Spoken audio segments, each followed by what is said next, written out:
복지망국 대끼리. 안녕하세요. 장마가 지루하게 이어지고 있습니다. 건강 잘 챙기십시오. 대끼리가 오늘은 우리나라의 복지제도에 대해서 잠시 생각해 보았습니다. 다들 다양한 의견을 가지고 있을 테니 대끼리가 이렇게 말해도 그저 참고하시기 바랍니다. 대끼리는 다음과 같이 말합니다.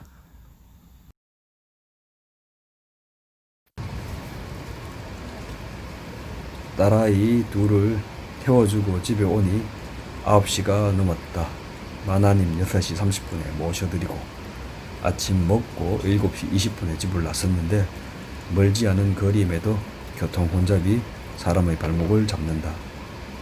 대중교통 이용해서 알아서 다니라고 평소에는 잘 태워주지 않으니 고3인 큰딸과 두세 번 환승해야 하는 고2 딸이 불말이 많으리라 생각은 든다.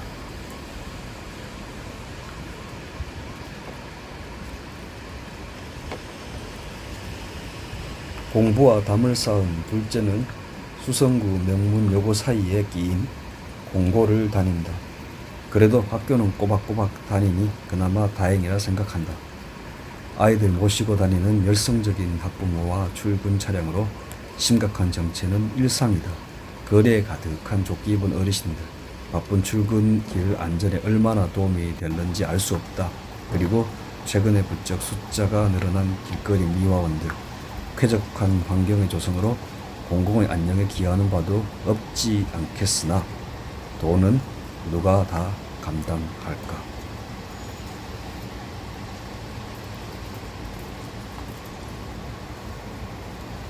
사회적 약자나 취약계층에 대한 지원과 안전망도 중요하다. 그러나 인기에 영합한 단기 처방의 퍼주기식 복지라는 우리 사회의 일그러진 자화상이 공동체의 미래를 어둡게 하고 있다. 근본적인 문제인 계층 간 이동, 즉 신분 이동의 사다리는 철저히 차단된 채 얄팍한 숫자 노름의 통계 장난만 치는 정치인들과 공무원, 관료조직의 무능과 복지부동이 망국으로 가는 복주기관차를 몰아간다.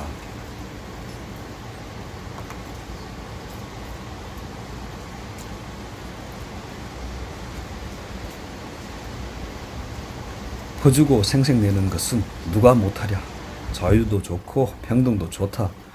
자유민주주의 시장경제 체제 하에서 뜨거운 감자인 정치적 구호들의 뒤처리는 항상 돈이 감당해야 할 부분이다. 근데 곳간 열어서 잔치하는 저급한 복지 만능의 뒷감당을 누가 하느냐는 말이다. 여성 다문화, 이주노동자, 한분, 저소득층, 조선가정 등등 공동체가 떠안고 보듬어야 할 그림자는 있다. 그런데 혈세를 퍼주기만 하는 대책 없는 온정주의는 아무것도 변화시킬 수 없는 밑 빠진 독이 아닌가. 그림자가 빛이 되도록 체계적이고 효율적인 지원은 찾아보기 힘들다. 결국 우리 사회의 허리인 40, 50대 주류만 허리 휘도록 의무만 강요받는 꼴이다. 머슴 같은 허수아비 주인으로 권리는 주장도 못하고 의무만 감당하면서 비참한 노후를 향해 끌려가는 운명에 처해진 것이다.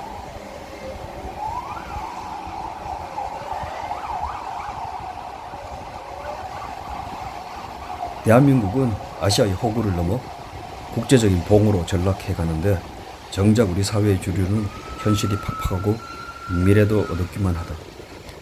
외국인 노동자들이 대한민국 여성은 물론이고 군필까지 하고 납세의 의무마저 지는 이 땅의 남성과 같은 수준의 급여를 받는 것이 평등이라 할 수 있는가? 무조건적인 평등은 차라리 역차별이다. 차별적 평등이 사회적 정의라 할 수 있지 않으려. 나는 그리 믿는다. 평등한 것은 평등하게, 차이나는 것은 차이가 나도록 대우하는 것이 진정한 의미의 현실적 평등이리라. 하루 10만원을 일당으로 받는 외국인은 자국 화폐 가치로 50만원이 넘으니 희망이 있다. 같은 돈을 받는 이 나라의 가장은 하루 벌어 입에 풀칠하기 바쁜 이 현실이 과연 정의로운 복지국가의 모습인가? 잔가지를 아무리 손봐도 주류라는 뿌리가 무너지는 사회는 죽은 이상주의의 망령이 될 뿐이다.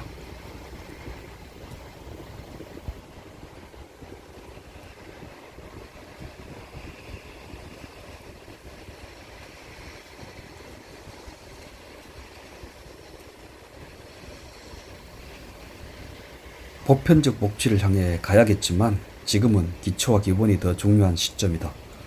산업화와 근대화 이후 우리 사회의 공동체 정신 혹은 공동체 의식을 재정립하고 주류를 튼튼히 재정비해야 포용적이고 포괄적인 다원주의 복지국가를 안정적으로 구축할 수 있을 것이다. 정신이 결여된 물질은 안고 없는 찐빵, 물 없는 오아시스와 다를 바 없다. 화랑정신이 변방의 신라를 비록 미완이기는 하나 삼국통일의 주역으로 이끌었던 역사의 자치가 있고 문해부흥을 통한 각성이 경험주의와 합리주의라는 사상을 거쳐 산업혁명의 물꼬를 터주었음도 목격했다. 지금 우리에게는 복지 이전에 한민족의 역사를 뿌리로 배달의 얼과 혼에 기초한 새로운 시대 정신의 확립이 우선이다. 홍익인간은 수천 년 이전에 이미 우리 할아버지들이 주장한 보편적 복지의 원조가 아니었던가. 서구 사대주의의 똥꼬를 빠는 남 따라하기 복지 노름은 이제 그만해야 한다. 우리 실정에 맞는 한국형 복지 확립을 위하여 학자들은 백기 고만하고 공부해야 한다. 공무원들은 현장을 발로 뛰며 머리 싸매고 연구 좀 해야 된다. 현실과 따로 노는 어설픈 정책으로 혈세 낭비하며 연금 수령 일자만 달력에 표시하지 말아야지.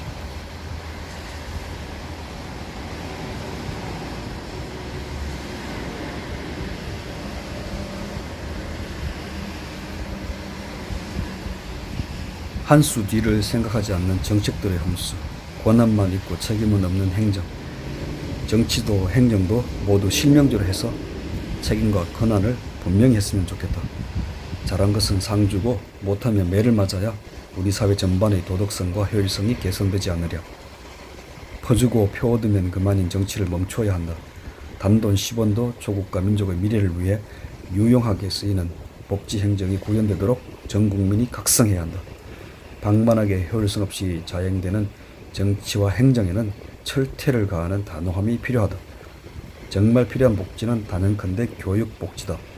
사교육과 조기교육, 유학을 전면 폐지하고 완전 공교육화하든지 모든 청소년들에게 사교육비까지 국가에서 지원해서 어린 세대들이 자신의 출생이라는 태생적 한계를 넘어 개인이 자신의 노력으로 스스로의 미래를 차별 없이 제한 없이 꿈꾸고 열어갈 수 있는 사회가 되어야 마땅하다. 조선 가정의 소년 소녀 가장이든 대기업 손자 손녀든 자신이 꿈꾸고 노력하는 미래가 현실이 되는 열린 세상을 향해 가야 한다. 그 다음 순위는 과학과 기술의 발전과 혁신이다. 인문사회과학에서부터 첨단 산업까지 기초과학과 응용기술의 진보를 통한 부가가치의 창출이 지속가능한 국부의 원천이 되며 복지에 마르지 않는 셈이 될 것이다.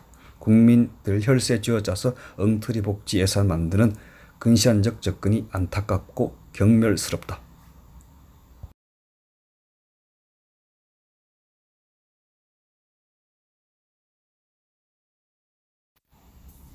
누군가는 새로운 시대 정신의 씨앗을 뿌려야 할 것이며 버림받다시피 한 이 땅의 40, 50대 주류들이 힘들지만 열심히 정직한 땀 흘리는 한국인이 다 함께 잘 사는 건강한 공동체를 포기하지 않고 다시 신기일전 일어서기를 응원한다.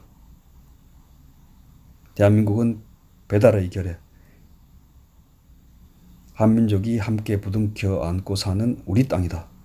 외세가 민족, 결의, 조국 이런 용어가 차별적이라서 사용 자제를 권고했다 하나 나는 주눅들거나 자제할 생각이 없다.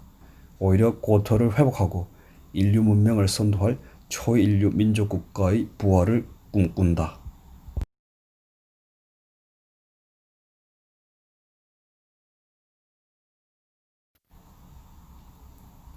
홍익인간과 망국적 복지. 길은 엉켜있고 장맛비가 세상을 뒤덮은 7월의 아침이다. 어지러운 생각들이 잡초처럼 무성히 돋아난다. 이상 내끼리는 이렇게 말했습니다.